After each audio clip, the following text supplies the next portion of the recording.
నమస్తే. Welcome to our channel. నేను మిథుని. ఈ రోజు మనతో పాటు ఉన్నారు డాక్టర్ అంద సత్యం గారు, పొలిటికల్ అనలిస్ట్. నమస్కారం సార్. నమస్తే అమ్మ.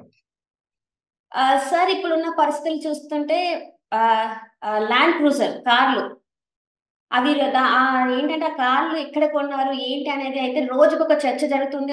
వాటి గురించి రోజుకొక మలుపు తిరుగుతున్నాయి. గన్నవరంలో కొన్నారు అని చెప్పేసి. సో ఇలా ప్రతిదీ అంటే రోజుకొక కథ అయితే వస్తుంది బయటికి.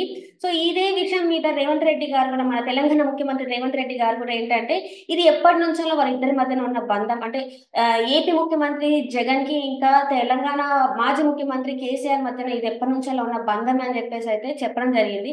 సో దీని మీద మీ అభిప్రాయం ఏంటి? ఖచ్చితంగా బీఆర్ఎస్ ఓడిపోయిన తర్వాత రకరకాలైనటువంటి విషయాలు బయటకు రావటం వల్ల వాళ్ళకు డ్యామేజింగ్ ఉంది. రైట్. ముఖ్యంగా 2 రోజుల సంది కాళేశ్వర విషయం మీద వాళ్ళు డిఫెండ్ చేసుకునే పరిస్థితి లేదు. ఈ సమయంలోనే ఈ ల్యాండ్ క్రూజర్స్ దరిదాపు 22 కార్లు 66 కోట్లు పెట్టి కొనరని చెప్పేసి రేవంత్ రెడ్డి ఒకటి బాంబు పేల్చాడు. ఇప్పుడు ప్రభుత్వం తరపున, గత ప్రభుత్వం తరపున గాని లేదా కేసీఆర్ తరపున గాని ఎవరో ఒకరు బాధ్యులు ఆ విషయం ఏదో చెప్పకపోతే ఖచ్చితంగా ప్రజల్లో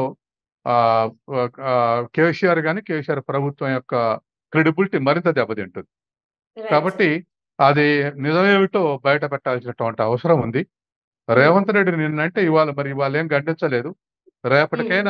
రేపటికల్లా ఈ ల్యాండ్ క్రూజర్స్ ఎక్కడ కొన్నారు, ఏ పర్పస్ లో కొన్నారు, ఏ హెడ్ కింద కొన్నారు అనేది ప్రభుత్వం చెప్పే అవకాశం ఉంది. ఏ అవసరం కోసం కొన్నారు, కొంటే ఆంధ్రాలో ఎందుకు ఉంచారు అనేటువంటి విషయంలో గత ప్రభుత్వం వివరణ ఇవ్వాల్సి ఉంది. ఆ వివరణ ఇవ్వకుంటే మాత్రం ఖచ్చితంగా ఇది కేసీఆర్ క్రెడిబిలిటీ దెబ్బతినేటువంటి అంశమే. అంటే సార్, అంటే ముందే అనుకున్నారా నేను మూడోసారి కూడా నేనే ముఖ్యమంత్రి అవుతాను, అందుకోసమే దానికోసమే తీసుకున్నారని అనుకోవచ్చా? లేకపోతే దేనికోసం? అంటే 22 కార్లు అంటే చిన్న ఆల్రెడీ కాన్వాయ్ ఉంది, మళ్ళీ కొత్త కాన్వాయ్ గా 22 కార్లు తీసుకోవాల్సిన అవసరం ఎందుకు వచ్చిందంటారు? ఖచ్చితంగా మూడోసారి అధికారంలోకి వస్తామని అనుకున్నారు. దాంట్లో తప్పేం లేదు. వాళ్ళు అబ్సల్యూట్ కాన్ఫిడెన్స్ ఉన్నారు.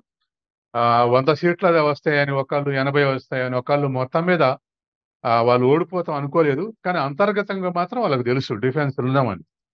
కానీ ప్రజల్లో కాన్ఫిడెన్స్ పోకూడదు కాబట్టి 100 గెలుస్తాం, 90 గెలుస్తాం అని చెప్పేవాళ్ళు. కానీ వాళ్ళకున్న రిపోర్ట్స్ ప్రకారం వాళ్ళకు బోర్డర్ లైన్లు ఉన్నామన్నారు. మిగతా పార్టీల్లో ఉన్న నాయకులతో కూడా కొంతమంది టచ్ లో పెట్టుకున్నారు. అవసరమైతే మద్దతు తీసుకుందాం లేదా చేర్పించుకుందాం అనేది వాస్తవం. మూడోసారి అధికారంలో వస్తారన్న కాన్ఫిడెన్స్ తోటే బహుశా ఇవి అధికారంలోకి వస్తే నేషనల్ లెవెల్ కాన్వాయ్ అంటే బీఆర్ఎస్ పార్టీగా ఎక్స్టెండ్ చేశారు కాబట్టి వాటి కోసం ఏమైనా వాడదాం అనుకున్నారా, లేకపోతే జగన్ కేసీఆర్ మిత్రత్వంలో ఇంకేదైనా పర్పస్ ఉందా, ఇవన్నీ కూడా బయటకు రావాల్సి ఉంది. అంటే అలాగే ఇక్కడ ఏదైతే ఏపీ ముఖ్యమంత్రికి, మాజీ మన తెలంగాణ ముఖ్యమంత్రికి స్నేహం ఉంది, దాని వల్లనే అక్కడ తీసుకోవాల్సి వచ్చిందనే వార్తలు కూడా వస్తున్నాయి సార్. స్నేహం వల్ల అక్కడ తీసుకునే ఛాన్సులు ఉన్నాయంటారా? అంటే ఇప్పుడు ఎక్కడైతే ఫస్ట్ మనకి విజయవాడ అని వచ్చింది, ఇప్పుడేమో మళ్ళీ గన్నవరంలో అక్కడ కొన్నారు, మళ్ళీ విజయవాడ అంటున్నారు. సో ఎందుకు ఇది జరుగుతుంది సార్? ఇప్పుడు జగన్కు కేసీఆర్ కు కార్డియల్ రిలేషన్స్ ఉన్నది వాస్తవం. చంద్రబాబుకు రేవంత్ రెడ్డికి కార్డియల్ రిలేషన్స్ అన్నది వాస్తవం. ఇలా కార్డియల్ రిలేషన్స్ ఉండటం తప్పు కాదు.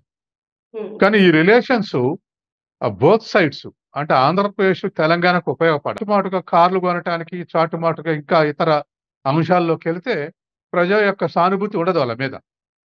కాబట్టి ఇవాళ ఖచ్చితంగా క్రూజర్స్ కేసీఆర్ అయి ఉంటే, దాంట్లో జగన్ పాత్ర ఉంటే, ఇక్కడ కేసీఆర్ ఎట్లా బదనాం అవుతాడో అక్కడ జగన్ కూడా బదనాం అయ్యే అవకాశం ఉంది. అందుకని ఏ ఇద్దరి మధ్య కార్డియల్ రిలేషన్స్ అయినా రాష్ట్రాల ఇంప్రూవ్మెంట్ కు ఉపయోగపడాలి. అప్పుడు మాత్రం ప్రజలు హర్షిస్తారు. అంటే ఇప్పుడు ఏంటంటే ఈ కార్లు ఇంత ఖర్చుతో కొన్నవి కదా సార్. సో తెలంగాణలో చాలా వరకు అయితే నిరుద్యోగ సమస్య ఉంది. ఇంకా బిల్డింగ్స్ కూడా, హాస్పిటల్ బిల్డింగ్స్ కూడా చాలా వరకు అంటే కూలిపోయే పరిస్థితులలో ఉన్నాయి. సో వాటిని ఏమైనా అంటే కొత్తగా రీకన్స్ట్రక్షన్ చేయొచ్చు కదా సార్, ఏదైతే ఈ ఖర్చు కాళ్ళ మీద పెట్టారో. సో అలాంటి ఆలోచనలు చేయకుండా ఎందుకు ఇలాంటి ఆలోచనలు చేయాల్సి వచ్చిందంటారు? ఇప్పుడు వాళ్ళు ఖర్చు పెట్టే దాంట్లో 66 కోట్లు అనేది పెద్ద కష్టమైనటువంటిది కాదు. ఎందుకంటే అప్పులే కాదు, రాబోయే ఆదాయాన్ని కూడా వాళ్ళే ఖర్చు పెట్టేశారు. ఓఆర్ఆర్ మీద 7,000 కోట్లు, భూముల అమ్మడం ద్వారా 8,000 కోట్లు, ఎక్సైజ్ ద్వారా డిపాజిట్లు వసూలు చేసుకోవడం 2,000 కోట్లు, దరిదాపు ఒక 20,000 కోట్లు రాబోయే ఆదాయాన్ని కూడా ముందే చేర్చుకొని ఖర్చు పెట్టారు. రైట్ కాబట్టి ఈ 66 కోట్లు అనేటువంటిది పెద్ద అమౌంట్ కాదు, స్మాల్ అమౌంట్. కాబట్టి వాళ్ళు ఆ దృష్ట్యానే చూశారు. కార్లు కొంటే పెద్ద భారం ఏం కాదనుకున్నారు, కొనేశారు. అంటే చాలా వరకి ప్రజలలో ఉందేంటంటే హాస్పిటల్స్ ఉన్నాయి గదా! హాస్పిటల్స్ చాలా ఏంటంటే శిథిలావస్థలో ఉన్నాయి. ఏమంటే సచివాలయం కూడా అంటే సచివాలయానికి పెట్టిన ఖర్చులో సగమైనా పెట్టుంటే హాస్పిటల్స్ బాగుపడేటివి అని చెప్పేసి చాలా మంది ప్రజలలో అయితే ఈ ధోరణి వినిపించింది సార్. సో, ఎందుకు ఇది కొంచెం నిర్లక్ష్యం చేసినట్టు అనిపించింది సార్? ఇది సెక్రటరేట్ కట్టడం చాలా మంది వ్యతిరేకించారు. 180 మంది వ్యతిరేకించారు. Right sir. రాష్ట్రం అప్పుల పాలై ఉంది. ప్రజల అవసరాలు తీర్చే పరిస్థితులు లేదు. కాబట్టి దరిదాపు ఇప్పుడు 1000 కోట్ల కన్స్ట్రక్షన్ అవసరమా అని చాలా మంది ప్రశ్నించారు. తర్వాత ఉన్న పాత సెక్రటరేట్ కూడా కొత్త బిల్డింగులే అవి మరీ పాతవి కావు. కాబట్టి వాటిని కూల్చాల్సిన అవసరం లేదు, ఇది కట్టాల్సిన అవసరం లేదు. అనవసరంగా ప్రభుత్వం మీద భారం పడదనే వాళ్ళు కొంతమంది, కాదు ఏదైనా కన్స్ట్రక్షన్ చేస్తేనే అందులో లాభాలుంటాయి. కాబట్టి 1000 కోట్లు కన్స్ట్రక్షన్ చేస్తే అలా 300 కోట్ల లాభాలు సంపాదించే అవకాశం ఉంది. అందుకే కన్స్ట్రక్ట్ చేస్తున్నారని ఆరోపించిన వాళ్ళు కూడా ఉన్నారు. కాబట్టి ఏదేమైనా లావిష్‌గా ఖర్చు పెడితే ఇప్పుడు రాష్ట్ర ప్రభుత్వాలు తట్టుకునే స్థితిలో లేవు. సెక్రటరేట్ లావిషే, కార్లు కొనటం కూడా లావిష్ కిందకే వస్తది. సో, అంటే ఇప్పుడు దీన్ని మనం ఎలా చూసుకోవాలి సార్? అంటే దీనికి గల టాక్సెస్ కానీ ఇప్పుడు ఏదైనా కూడా మళ్ళీ ప్రజల మీదే పడే అవకాశం అయితే ఉంది కదా సార్? ప్రజల మీదనే పడతాయి. ప్రజల మీద రైట్. పడటం అనేటువంటిది, ప్రజలకు అసౌకర్యం అనేది కొన్నవాళ్ళు భావించట్లేదు. రైట్ వాళ్ళ సార్. వాళ్ళ వాళ్ళ సంపాదన, వాళ్ళ ఆదాయం, వాళ్ళ హ్మ్. ఖర్చు, వాళ్ళ స్టేటస్ ఇవే చూసుకున్నారు తప్ప ప్రజల గురించి ఆలోచించలేదు. కాబట్టే ప్రజల వ్యతిరేకత వచ్చింది. Right sir. అందుకనే అంటే ఓడిపోయారు. హ్మ్. అంటే కాబట్టి ఇప్పుడున్న స్థితిలో ఇలాంటివి చాలా చూసారు అనుకోవచ్చా సార్ మనం? అంటే గత ప్రభుత్వం క ఏదైతే చేశారో అది ప్రజలకు నచ్చకపోవడం వల్లనే కొత్త ప్రభుత్వం ఏర్పడింది అనుకోవచ్చా సార్?